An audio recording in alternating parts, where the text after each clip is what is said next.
Hello అండి, నమస్తే. ఎలా ఉన్నారు అందరూ కూడా?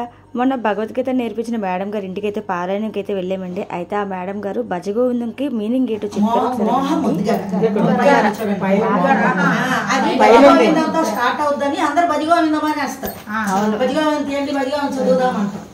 కానీ నిజంగా భజగోవిందం అది మహాముద్గారు అంటే 31 శ్లోకాలు, 30 శ్లోకాలు, లాస్ట్ 31 గురువుకు నమస్కారం పెట్టడం ఫలశ్రుతిలాగా.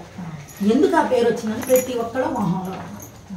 మోహం అంటే ఏంటి అది కరెక్ట్గా తెలుసుకోవాలి మనం.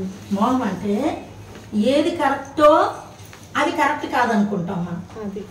ఏది కరెక్ట్ కాదో అది కరెక్ట్ అనుకుంటాం అందరూ. 100%, 99% కాదు. ఒక యోగులు, అవధూతలు తప్పితే ఆఖరికి ఋషులు మునులకు కూడా మోహం ఉంటుంది.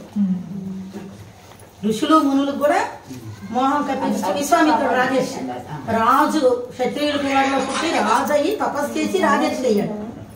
రాజేష్ అయ్యి మళ్ళీ మోహంలో వెళ్ళిపోయి 1000 సంవత్సరాలు చేసిన తపస్సు మొత్తం నిర్వీర్యమైపోయి మళ్ళా తపస్సు చేసుకోవాల్సి వచ్చేది. అంటే